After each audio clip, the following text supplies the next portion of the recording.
One of my viewers, Steve Ray, recently purchased a DeWalt DWE7480 compact job site saw and had some questions related to when he should use the safety features and how to attach them to his saw correctly. In this video, I put together some short clips or examples of how the riving knife, kickback pause, and blade guard might be used for certain types of work. Remember, use the safety features as much as possible. Always make it a point to read, understand, and apply the operational and safety instructions found in your manual, and always wear eye and hearing protection. I don't have access to a DWE7480, but I will be using a Ridgid R45171 for these clips. So let's take a look. So Steve, probably one of the most common cuts you're going to be making is called a cross cut. And I've set up a little example right here. You see that I've got the left-hand side of the blade guard up, and I have the blade guard. And then I've got the riving knife in place, as well as the anti-kickback pause. So anytime you're making a cross cut, you want to have all three of these in place. So as I zoom in on here, you're going to see where the riving knife just starts to kick in on this cut. And you can see how high I've set the blade just above the work. That's about where you want to set it. So anytime you're doing a cross cut like this, you want to make sure you use all three safety features. You were asking what a non-through cut looks like, and this is an example right here. I flipped this over. So a non-through cut is anytime you're not cutting all the way through a workpiece. So this notch is cut all the way through the length of this workpiece.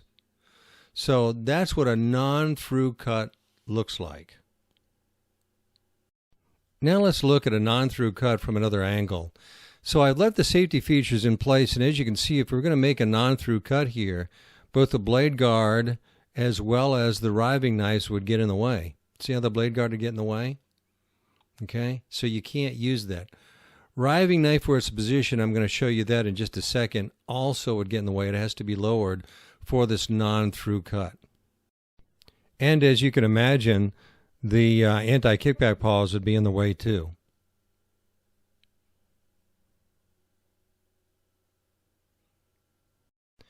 So if we take off the blade guard as well as the anti-kickback pause, the riving knife is still too high and is going to be in the way. So we've got to lower the riving knife if we're going to keep it in place during a non-through cut. In this shot, I've lowered the riving knife to the point where you could still keep it in place during a non-through cut. So your riving knife in this position locked down should be just a tad lower than the height of the blade.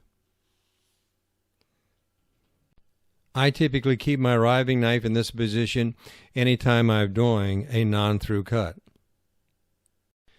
I recently had to cut a small sliver off a large, rather awkward workpiece, and I wanted to show you what that looked like with the safety features in place. So as you can see here, the blade guard is kind of in the way.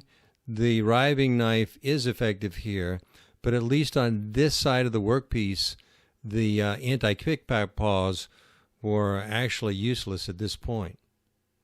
Now I could have kept these in place, but I'm going to show you how I did it on the next clip. And the reason I decided to do that was I needed to keep a close eye on the workpiece as I fed it into the blade. Not only was this workpiece rather large and awkward, but also it had a nice finish on the side that I wanted to cut, and at the same time I couldn't flip it over. So I really didn't want to use the anti-kickback pause, and I wanted to keep a close eye on this, so I decided to take the blade guard off as well. So this is how I made that cut.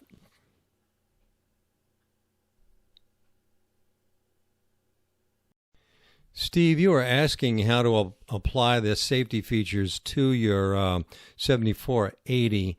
And if you go to page 7 in your user's manual or user's guide, you're going to find figures 11 and 12 really show how to do that.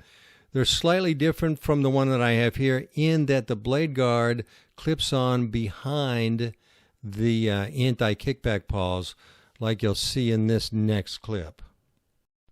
The blade guard on your 7480 will clip on behind the anti-kickback paws. The riving knife will be in the same position, and the anti-kickback paws will be clipped on just before just in front of the blade guard, but they'll still be in the same position that you see here. So go back to your manual, page 7, and look at figures 11 and 12. Let's take a closer look at the safety features and how they work. Now you'll notice I do have the table saw unplugged because I'm getting my fingers real close to the blade. The riving knife actually acts as a splitter to keep the two pieces apart as they're passing through the blade. So imagine if you didn't have a riving knife here and there's something causes the lumber to squeeze together, it's going to catch one of those teeth, and spinning at 5,000 RPM, it's going to kick it back in your face, and you really don't want that to happen. So make sure you always have the riving knife in place. So what happens is, as the workpiece comes past the blade and for some reason it binds, it's going to bind on the riving knife and not the blade, and it's not going to kick it back in your face. So always make sure you have the riving knife in place. Also, if for some reason your workpiece gets out of square to the blade, it's going to catch on the riving knife as opposed to the blade. Here again, helping to prevent kickback.